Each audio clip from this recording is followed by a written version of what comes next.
time, nobody told you that you also become a servant to men. All right? Growing up in the church, I've always heard pastors and leaders in church either introducing themselves or others. They say, he's a man of God, he's a servant of God. And growing up in church, a young boy, I've always wanted to be a servant of God.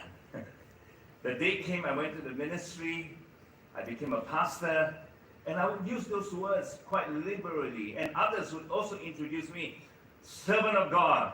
And I thought, what a compliment. Fantastic. And one day I began to realize that was not quite correct. We should introduce each other as a servant of men. Are you ready to introduce each other as servant of men? All right? Come on, turn to your neighbor and say, I'm a servant of men. I'm a servant. You see, your identity is a child of God. You are a child of God, a son and a daughter of God. But your activity, it is a servant of man. Growing up in church again, there is a popular Christian chorus. Make me a servant, humble and meek. You know, okay, those songs are out the window now.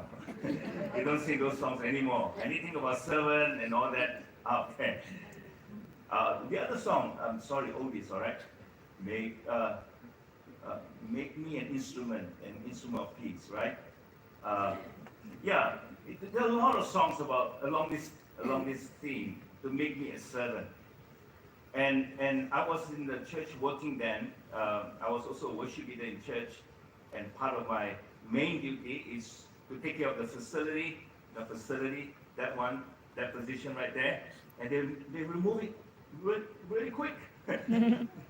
The cleaning the facility, that part, they didn't tell you exactly what it means to clean facility, to include the toilet too. So that was what I did in church. And one of my favorites at that time was, make me a servant, humble and meek, And then I realized one day, I was really upset with these church people. They complained, the toilet not clean and the facility not clean, and then they were so demanding. They wanted the chairs to be so straight. My home church back home, we don't have fitted chairs like this. It's deliberate. They don't want to fit it. It's deliberately they want people to serve by arranging the chairs every time, every service, and in between services. And people complaining, chairs not straight and all those kind of things. I got rather upset and angry in my heart. All right? And then God spoke to me. Well, it's so easy to sing the song to be a servant until they treat you like one. So it's so easy to tell your neighbor, I want to serve you, until you're treated like one. That's the reality. Because none of us want to be treated like a servant. Yeah. Come on. Me too. Me included. I'll be the first to raise my hand.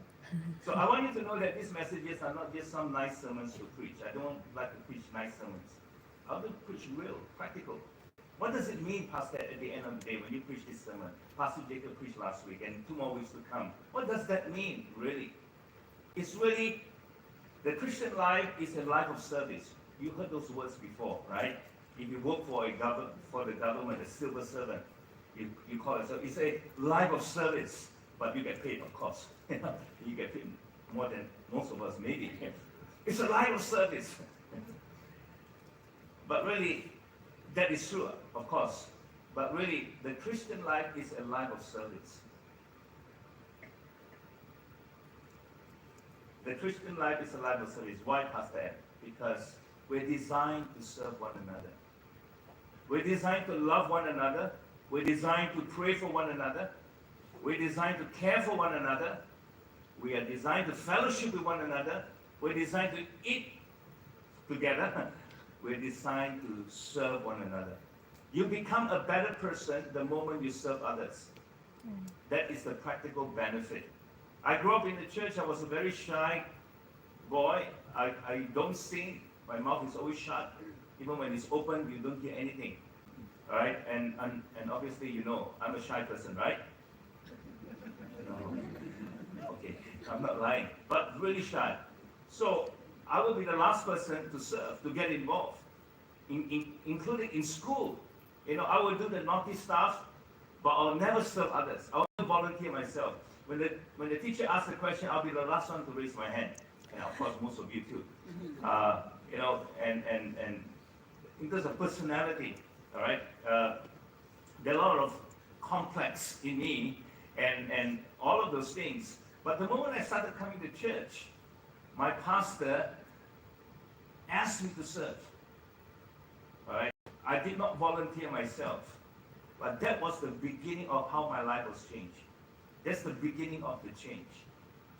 I want you to know the moment you serve, whether you're being invited or you volunteer yourself, never mind. But the moment you take the step of faith, it changes your life. I'm a living testament of that. Okay, and a lot of others here as well, not only those on stage. And by the way, we are grateful to the many volunteers that are serving to make the services happen every week and also throughout the week. You only see those who are here on Sunday serving, but throughout the week, if you will come to our facilities, I mean, you would notice there are many volunteers, and I'm grateful for that. Okay, tremendously. And I'm telling you, some of the best examples of servants in this church, I'm not talking about paid servants, I'm talking about people who serve, okay, a life of service, are in this church. I don't believe it sometimes, even looking at them, how they serve one another. Things that even their family members will not do for them. I've seen members of the church that when they went through difficult times, their health, church members would come and do things that even family members would not do. More than just giving of food, and some would even be massaging that patient. Those things, oh, it touches my heart. I said, this is Jesus. Must be Jesus in them. Because in the natural, nobody would even do it. And a lot of them are people who have servants at home. They have others, they're surrounded by people who would serve them. And here you have, and truly Jesus said, the greatest among you must serve. The greatest among you must serve. And that is so true. The moment you serve, greatness comes to you. The moment you serve, greatness comes into your life. You could be the greatest, but if you refuse to serve, greatness will leave you. You will lose greatness in your life. And that's so true. You see, bosses even in your offices maybe, that you know, when they have a heart of a servant, you respect them more. You see that not only he's the greatest, but there is a greatness in him. There's a lot of respect you would give. Now, when we talk about serving, it is so easy. I realize that, you know, for me to serve someone who is better and greater than me. You know what? Sometimes we tell a joke, right? You say, "Oh, let me travel with you. I carry your bag," you know, that kind of thing, you know. And we call that, "Oh, okay, boss." "Yes, sir." It's so easy to submit yourself and to serve someone who is better, greater, because there are benefits that you will get. Of course, we don't want the benefits, but somehow we are, you know, we will never have 100% pure motive in our hearts. I said this before, and that is true. I think just accept it, disagree with it. Because our heart is deceitful. You understand? Our heart is deceitful. Now the man can come to the girl, they say, you know, I love you is not because of beauty. You know, even when you're old, I love you. You don't know what you're talking about. You know, yet the day will come, yes, you'll be tested and you pass the test. I know. Our hearts are not pure. That's why we need Jesus. I'm not saying our hearts are evil. We do not know ourselves. So none of us can say my service is always 100% pure. It's only Jesus. No. We're not there yet, but we're going there, right? So easy to serve someone who is better, greater than you, because there's always some benefits. Maybe the benefits may not be material or monetary, but just to say, you know, I carry Billy Graham's luggage. Wow. Wow. That itself is like so anointed. You know what I mean? Billy Graham, right? The greatest evangelist in our modern day. But the real test is really, we serve all people, but the real test is when we serve someone who is lower than us. Someone who can never repay back or give back anything to us. Yeah. And when you even tell others, no big deal. That is Jesus. And Jesus gave that example to us. Isn't it interesting? Are you encouraged with that? Are you encouraged? Are you okay with that? Okay? Now, so we are called to serve. The word called to serve simply means next week, all right, the sermon. It's really, we are commanded to serve. Not invited to serve, but commanded to serve. Okay? And it also means that it is God's will for us to serve. So when we say, let me pray about it, oh, that is quite a wrong answer to give. Because it is God's will. It is just like, read the Bible. Pastor Ed, let me pray about it. Isn't it crazy? Nobody said that, right? Go to church. Let me pray about it. Let's worship the Lord. Let me pray about it. No, you don't say that. So the same thing it is with serving. The wrong answer to give is, let me pray about it.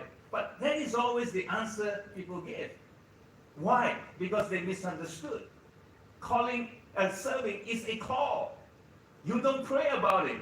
You respond to the call. It is like when your mom asks you to do something, go to the groceries to get something or get something from the kitchen. You don't tell your mom, let me think about it. It is a command. You think about it, you won't have dinner on the table for you. It's a command. It's like when your boss asks you, Monday morning, I want to get this done. You don't tell your boss, let me think about it. Yeah, you can think your whole life. You won't get a job. You get it done, Wiz. You understand that logic now, right? It's nothing about Bible here, it's logic.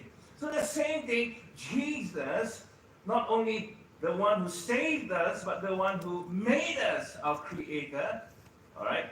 He called us to service. Never ever say, let me pray about it. Please, I'm telling you.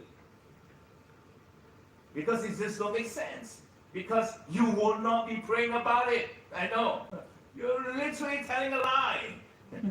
You will think about it. Yeah. Okay? So it is not only a sign of spirituality, serving is a sign of maturity. Okay, let's talk about something practical here, all right? If I walk into your house and I go into your bedroom and you don't make your bed and your house is so messy, what does it mean? You don't do housework, right? Yeah. Of course, some of us have domestic helpers and all that. Okay, but then never mind. Now, it's clearly somebody has been irresponsible. Is it all right? Irresponsible. Have neglected their duties. So in the same way, serving is not only a sign of spirituality, it's a sign of maturity. So when we serve, what we're saying is that I'm a responsible person. I'm a responsible citizen. I'm a responsible person in the church. Or I'm a responsible person at home in my family. I'm responsible. I'm committed to this family. Apply this principle both in church, at home, everywhere, all right? I'm a responsible, I'm a committed person here. I'm doing my part. I'm here to give, not only to receive. Isn't it? Right? It's like sometimes when we got invited in people's homes and and we have a wonderful meal and we really messed up their house, and before we leave, we really help out with the housework. And what we're saying is this, other than please invite me again, but basically telling that person, we're in this together. We help you clean up your house. So the same thing in church. So when you don't serve, I know for many reasons, because we're busy, we're lazy. Can I throw in that one too? We're lazy, we're busy. And all the other reasons. Oh, I'm not needed, maybe even that. That's a good one, really. And I think that sometimes is true. Oh, I'm not as good as these guys. I'm not needed. And the list goes on and on, okay? I know there are reasons sometimes, okay? But ultimately, every one of us, the last message in this series, in 2 weeks' time, I'm going to be talking about gifted to serve. Every one of us are gifted, okay? But let me come back to my point here. But if we're never being active, okay, or being activated, or do our part, then we're basically saying, I'm not committed. You know, I'm not a responsible person. I'm immature. You know, at home, right?